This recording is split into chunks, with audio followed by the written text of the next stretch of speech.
चलो विद्यार्थी मित्रों, આપણે ધોરણ 9 માં અને ધોરણ 10 માં ચેપ્ટર નંબર 14 નો અભ્યાસ કરતા હતા, જેનું નામ હતું આંકડાશાસ્ત્ર.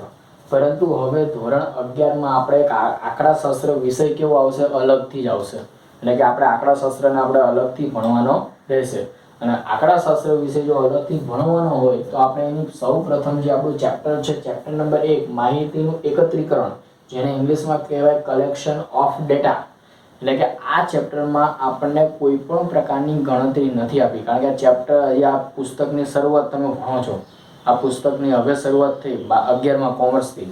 એટલે કે આગળ જેમ જેમ જશો એમ તમને આંકડાશાસ્ત્રનો વિષયનો આગળ ખ્યાલ આવશે. એટલે આ જે ચોપડીની શરૂઆત છે એ પ્રથમ ચેપ્ટરથી થાય છે. તો પ્રથમ ચેપ્ટરમાં કેટલી માહિતી છે? તો પ્રથમ ચેપ્ટરમાં માત્ર તમને થિયરિકલ માહિતી આપી છે. એમાં કોઈ પણ પ્રકારની પહેલા ચેપ્ટરમાં ગણતરી આપેલી નથી.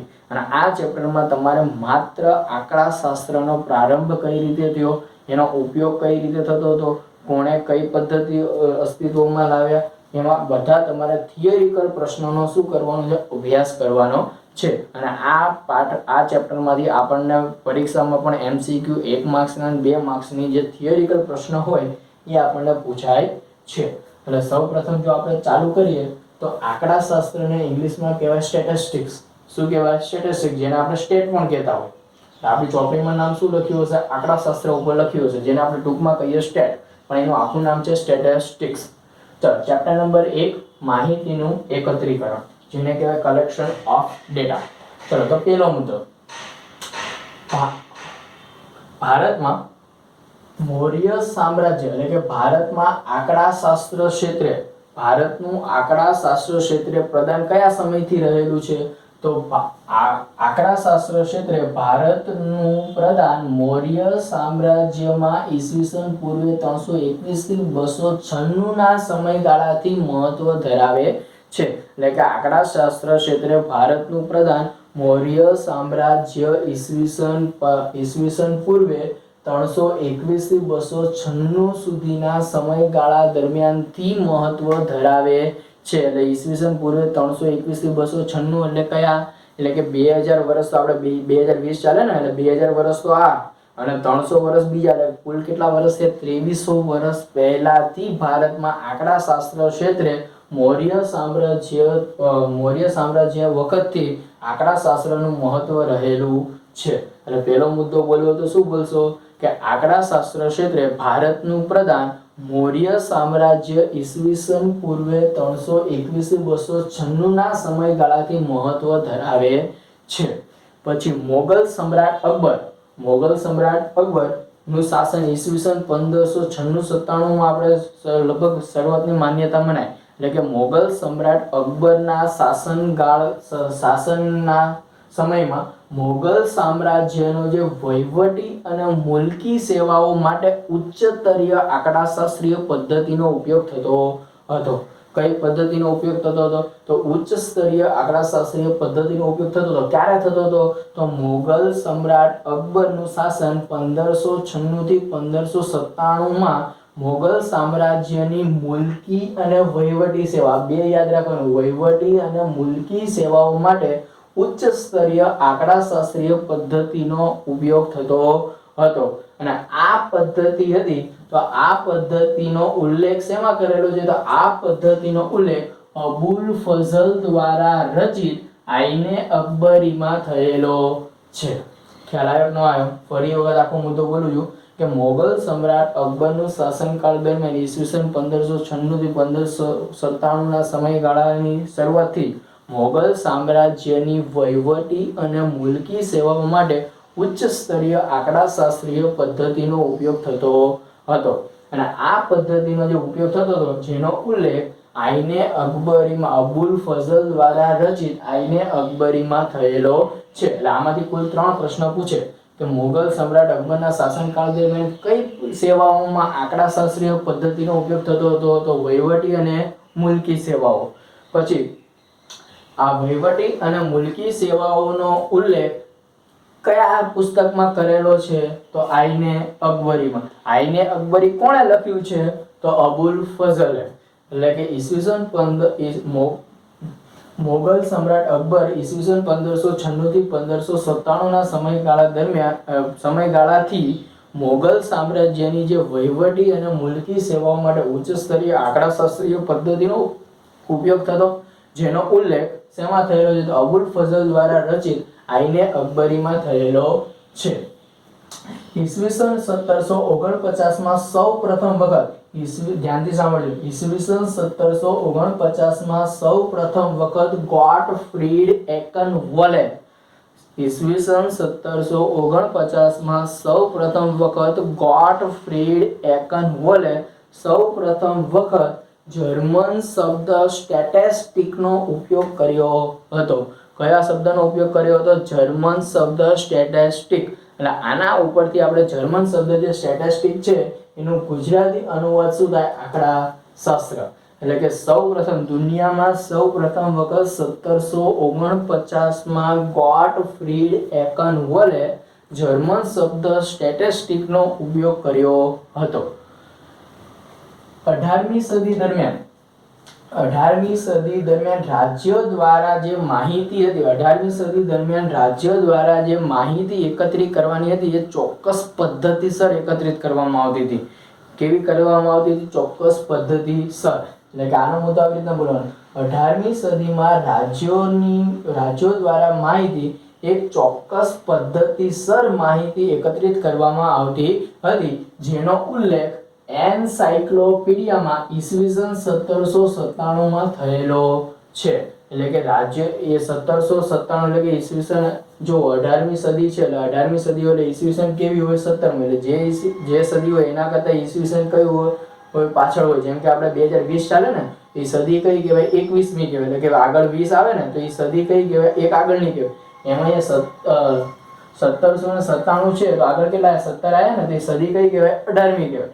એટલે કે 18મી સદી દરમિયાન રાજ્ય દ્વારા જે માહિતી હતી એ ચોક્કસ પદ્ધતિસર એકત્રિત કરવામાં આવતી હતી, અને જે ચોક્કસ પદ્ધતિસર એકત્રિત કરવામાં આવતી હતી જેનો ઉલ્લેખ શેમાં થયેલો છે? તો જેનો ઉલ્લેખ એનસાઇક્લોપીડિયામાં ઈસવીસન 1797 માં થયેલો છે.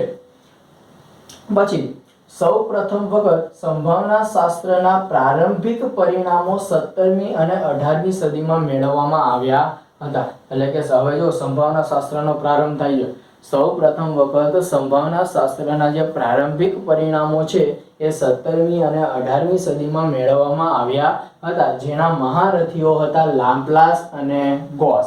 એટલે કે સંભાવના શાસ્ત્રના પ્રારંભિક પરિણામો કોણે મેળવ્યા હતા? લાપ્લાસ અને ગોસ નામના આંકડાશાસ્ત્રીઓએ મેળવ્યા હતા. આ પણ 1 માર્ક્સમાં પ્રશ્ન પૂછાય. કેટલા માર્ક્સમાં પૂછાય છે? 1 માર્ક્સમાં. એટલે કે સંભાવના શાસ્ત્રના પ્રારંભિક પરિણામો 17મી અને 18મી સદી દરમિયાન મળ્યા હતા, જેના મહારથીઓ લાપ્લાસ અને ગોસ હતા. સૌપ્રથમ વખત આંકડાશાસ્ત્રીય સમિતિ, જેનું નામ છે રોયલ આંકડાશાસ્ત્રીય સંગઠન. રોયલ નો આર, આંકડાશાસ્ત્રને કહેવાય સ્ટેટિસ્ટિકલ અને સંગઠનને કહેવાય સોસાયટી. એટલે કે RSS શું કહેવાય? Royal statistical society, RSS. અને ગુજરાતીમાં કહેવાય રોયલ આંકડાશાસ્ત્રીય સંગઠન. ઈસવીસન 1834 માં લંડન શહેર ખાતે મળ્યું હતું. સૌ પ્રથમ વખત આંકડાશાસ્ત્રીય સમિતિ, રોયલ આંકડાશાસ્ત્રીય સંગઠન. એટલે સૌથી પહેલું આંકડાશાસ્ત્રનું સંગઠન કયું હતું? તો રોયલ આંકડાશાસ્ત્રીય સંગઠન. ક્યારે મળ્યું હતું? ઈસવીસન 1834 માં લંડન શહેર ખાતે મળ્યું હતું. ખ્યાલ આવી ગયો? ગેલ્ટન અને કાર્લ પિયર્સન, ધ્યાન રાખજો, ગેલ્ટન અને કાર્લ પિયર્સને આંકડાશાસ્ત્રનો ઉપયોગ વિજ્ઞાન, ઉદ્યોગ અને રાજકારણ ક્ષેત્રે કર્યો હતો. ગેલ્ટન અને કાર્લ પિયર્સને આંકડાશાસ્ત્રનો ઉપયોગ વિજ્ઞાન, ઉદ્યોગ અને રાજકારણ ક્ષેત્રે કર્યો હતો. ગણિતીય આંકડાશાસ્ત્રના રચયિતા કાર્લ પિયર્સન હતા. ગણિતીય આંકડાશાસ્ત્રના રચયિતા કોણ હતા? Karl Pearson. આ પણ 1 માર્ક્સમાં ખાસ પૂછાય છે, યાદ રાખજો કે ગણિતીય આંકડાશાસ્ત્રના રચયિતા કોણ હતા? તો કાર્લ પિયર્સન હતા. ઈસવીસન 1911 માં જેમણે કાર્લ પિયર્સને ઈસવીસન 1911 માં લંડનની યુનિવર્સિટી કોલેજમાં, ધ્યાનથી સાંભળજો, કાર્લ પિયર્સને અથવા તો તેમણે ઈસવીસન 1911 માં લંડનની યુનિવર્સિટી કોલેજમાં આંકડાશાસ્ત્રીય સંગઠનના શેમાં આંકડાશાસ્ત્રીય યુનિવર્સિટી કોલેજના આંકડાશાસ્ત્રના વિષયની એક વિભાગ તરીકે શું કરી હતી? સ્થાપના કરી હતી. ફરીથી હું બોલું છું મુદ્દો. કાર્લ પિયર્સને ઈસવીસન 1911 માં લંડનની યુનિવર્સિટી કોલેજમાં આંકડાશાસ્ત્રના એક અલગ વિષય તરીકેના વિભાગની આંકડાશાસ્ત્ર વિષયના એક અલગ વિભાગની શું કરી હતી? સ્થાપના કરી હતી. ઈસવીસન 1910 થી 1920 દરમિયાન ઈસવીસન 1910 થી 1920 દરમિયાન ગોસેટ અને ફિશરે લઘુ નિદર્શની માહિતી મેળવવા માટે શેની માહિતી મેળવવા માટે?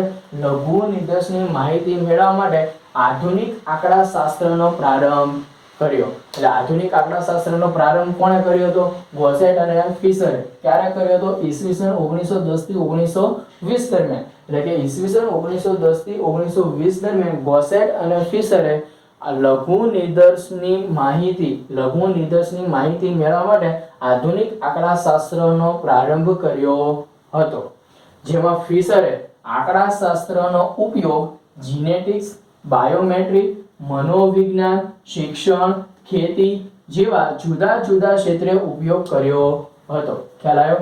જેમાં ફિશરે આંકડાશાસ્ત્રનો ઉપયોગ જીનેટિક્સ, બાયોમેટ્રી, મનોવિજ્ઞાન, શિક્ષણ, ખેતી જેવા જુદા જુદા ક્ષેત્રે ઉપયોગ કર્યો હતો. આથી ફિશરને આંકડાશાસ્ત્રના પિતા તરીકે ઓળખવામાં આવે છે. અતિ મહત્વપૂર્ણ પ્રશ્ન છે આ કે ફિશરને આંકડાશાસ્ત્રના પિતા તરીકે ઓળખવામાં આવે છે. એક આ પ્રશ્ન અને એક આ પ્રશ્ન, બંને પ્રશ્નમાં વિદ્યાર્થીઓ શું કરતા હોય? અલ્ટરનેટિવ જવાબ, એટલે કે આનો જવાબ આમાં અને પહેલાનો જવાબ બીજામાં, એવી રીતના લખી નાખતા હોય. એટલે કે ગણિતીય આંકડાશાસ્ત્રના રચયિતા કોણ હતા? તો ગણિતીય આંકડાશાસ્ત્રના રચયિતા કાર્લ પિયર્સન હતા. ગણિતીય આંકડાશાસ્ત્રના રચયિતા કોણ હતા? Karl Pearson. અને ફિશરને આંકડાશાસ્ત્રના શું કહેવાય છે? પિતા તરીકે ઓળખવામાં આવે છે. જો આંકડાશાસ્ત્રના પિતા કે તો ફિશર, પણ ગણિતીય આંકડાશાસ્ત્રના રચયિતા કે તો કાર્લ પિયર્સન. આથી ફિશરને આંકડાશાસ્ત્રના પિતા તરીકે ઓળખવામાં આવે છે. હવે વાત કરીએ ભારતમાં આંકડાશાસ્ત્ર. તો ભારતમાં સૌપ્રથમ પીસી મહાલનોબિસે ભારતના આંકડાશાસ્ત્રી પીસી મહાલનોબિસે ભારતીય આંકડાશાસ્ત્રીય સંસ્થા, ભારતીય એટલે ઇન્ડિયન, આંકડાશાસ્ત્રીય એટલે સ્ટેટિસ્ટિકલ, અને સંસ્થા એટલે institute, ISI Indian statistical institute. ISI કોઈ આતંકવાદી સંસ્થા નથી. ઇન્ડિયન સ્ટેટિસ્ટિકલ ઇન્સ્ટિટ્યૂટ એટલે કે ભારતના આંકડાશાસ્ત્રી પીસી મહાલનોબિસે સૌપ્રથમ ભારતીય આંકડાશાસ્ત્રીય સંસ્થા ઈસવીસન 1931 માં કલકત્તા શહેરમાં સ્થાપી હતી. કોણે સ્થાપી હતી? પીસી મહાલનોબિસે. ક્યારે સ્થાપી હતી? ઈસવીસન 1931 માં. ક્યાં સ્થાપી હતી? કોલકાતામાં. એટલે સંસ્થાનું નામ શું હતું? તો ભારતીય આંકડાશાસ્ત્રીય સંસ્થા, ઇન્ડિયન સ્ટેટિસ્ટિકલ ઇન્સ્ટિટ્યૂટ.